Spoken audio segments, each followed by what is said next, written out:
Sekta ya ujenzi au construction industry inachangia zaidi ya 9% ya ajira zote zinazopatikana hapa nchini, na ni miongoni mwa sekta mojawapo kati ya sekta 9 ambazo ukiwekeza miaka nenda miaka rudi ni sekta ambayo haitaacha kukulipa hata siku moja, kwa sababu watu wanaongezeka kila siku, watu wanajenga kila siku na nchi yetu inakuwa. So ndani ya makala hii tunaenda kuangalia michongo mitano ambayo wewe kama civil engineer au civil technician unaweza ukaifanya kutumia elimu yako ya diploma either in civil engineering au bachelor in civil engineering. Nikukaribisha if it's your first time. My name is Tony Mbugi, by profession mimi ni civil engineer, lakini pia ni mwandishi wa vitabu viwili, ni tutor na ni instructor katika platform ya Udemy. Lakini pia ni content creator. So let's go to the business. Mchongo namba 1 ambao wewe unaweza ukaufanya kutumia taaluma yako au kutumia diploma yako ya civil engineering au bachelor yako ya civil engineering. Mtaani unaweza wewe ukawa kama cost and quantity estimator. Sawa, of course kuna makampuni mengi tu huko mtaani ambayo wapo wanafungua kampuni, lakini hawajui jinsi ya kutenda, hawajui jinsi ya kufanya cost estimation, hawajui jinsi ya kufanya quantity estimation. Na kuna watu wengi sana mimi nimewashuhudia ambao sio kusema kwamba labda wameajiriwa na wakandarasi in a very direct way, au labda sio kusema kwamba yani hivyo, ila ni kwamba mtu unakuta anaweza kutenda hii miradi vizuri, anaweza kufanya costing vizuri, anaweza kufanya estimation of quantities and costing vizuri. Kwa hiyo unakuta yani watu wanakuwa wanamtafuta watu mbalimbali, hizo wanaweza kuwa ni wakandarasi, watu ambao wanatenda hizi kazi kwenye taasisi binafsi, wanamtafuta ili akawasaidie katika harakati hizo za kufanya katika harakati za kufanya costing and estimation za hiyo miradi na issue mbalimbali za kutenda.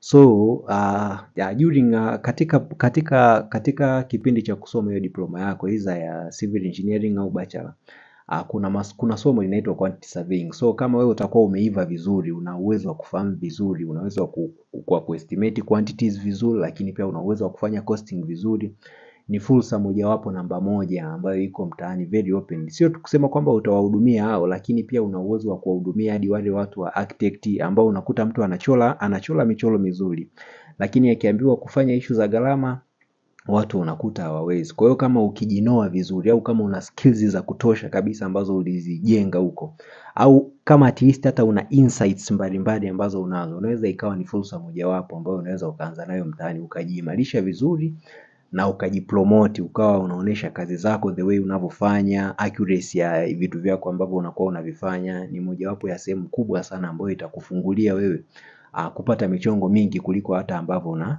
unategemea. Mchongo namba 2, unaweza ukawa kama designer. Hapa ninavyosema unaweza ukawa kama designer, na maana ya kwamba unaweza ukawa structural designer au unaweza ukawa architectural designer. Hichi ni kitu ambacho very common sana, ambacho watu wengi sana wamezoea kukifanya. So kama wewe una skills za kuchora, za kudesign, maana yake unaweza ukaanza hapo ukaanza kama architectural designer au ukawa kama structural designer. Lakini pia kama una skills za kutumia hizi program za CAD mbalimbali, let's say labda AutoCAD, una skills za kutumia ArchiCAD, una skills za kutumia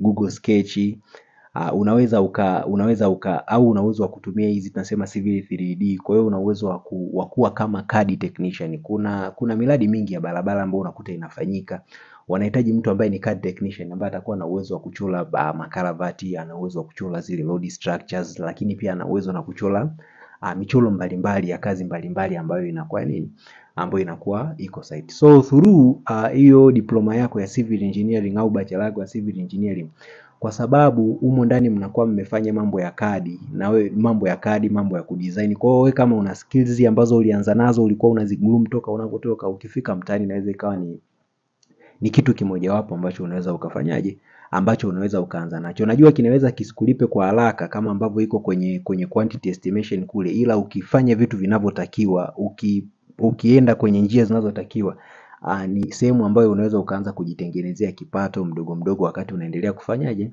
wakati unaendelea kujitafuta. Mchongo namba namba tano, namba tatu ni construction. Yani wewe kwa sababu ukiwa una diploma yako ya civil engineering au bachelor yako ya civil engineering, kwa sababu una zile skills za construction, ndo essence kubwa ya civil engineering, kujihusisha na maintenance, design, lakini pia na construction of infrastructures. So kama wewe una skills, kwa sababu unakuwa umetoka shule, kwa mantiki maana yake unakuwa una zile construction skills mbalimbali.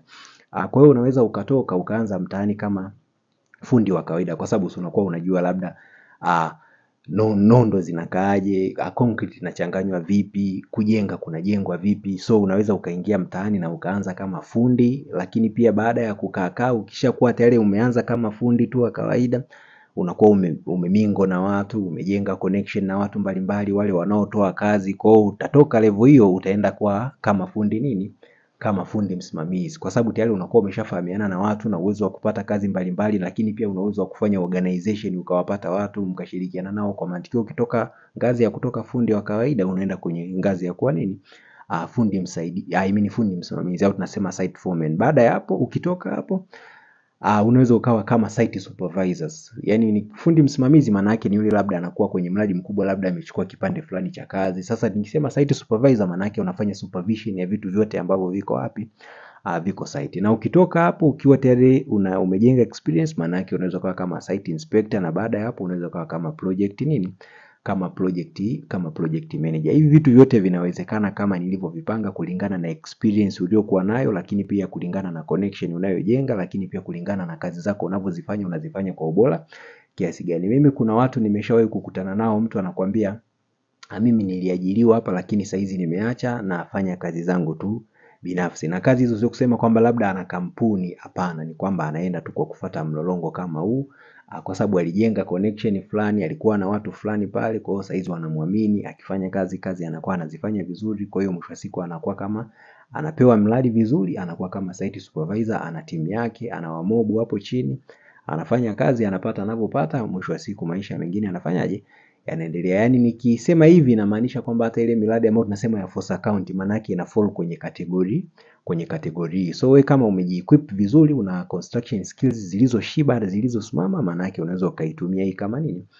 Kama njia yako. Naamini ndani ya video hii umeenjoy, umeenda kuangalia michongo mitano ambayo wewe unaweza ukaifanya kama civil engineer au kama civil technician, kupitia au kutokana na hiyo diploma yako ya civil engineering au bachelor yako ya civil engineering. Namba moja nimesema unaweza ukaanza kama cost and quantity estimator. Namba mbili nimesema unaweza ukawa kama designer, either structural designer au architectural designer. Namba tatu nimesema unaweza ukawa kama CAD technician au CAD man. Na namba nne nimesema unaweza ukaingia kwenye construction direct, ambapo kwenye construction unaweza ukaanza kama fundi wa kawaida, baada hapo ukawa site man, foreman, baada hapo site foreman, baada hapo ukawa kama site supervisors, ukaenda ukagrow ukawa kama site inspector, na mwisho wa siku ukawa kama project manager. So kama umeenjoy video hii, hakikisha unatizama video nyingine kama zinavyoonekana kwenye screen hapo. Link nimekuwekea mwishoni mwa video hii au chini hapo kwenye description. Na kama umeenjoy video hii, basi hakikisha unagonga hapo subscribe. Lakini pia uhakikishe una like, kuhakikisha unaipush video hii ili iweze kuwafikia watu wengi zaidi. Lakini pia ucomment hapo chini uniambie umejifunza nini. Na kama utatamani kufanya kazi pamoja na mimi moja kwa moja, basi unaweza kanicheki kwa WhatsApp namba 0746452103. Na kwa msaada mbalimbali kwa mambo yanayohusiana na interviews kama civil engineer au civil technician, link nimekuwekea kwenye description hapo. Na jinsi ya kubadilisha ujuzi wako wa civil engineering kuwa pesa, unaweza ukabofya hapo. Link nimekuwekea kwenye description. Nikutakia wakati mwema. Peace.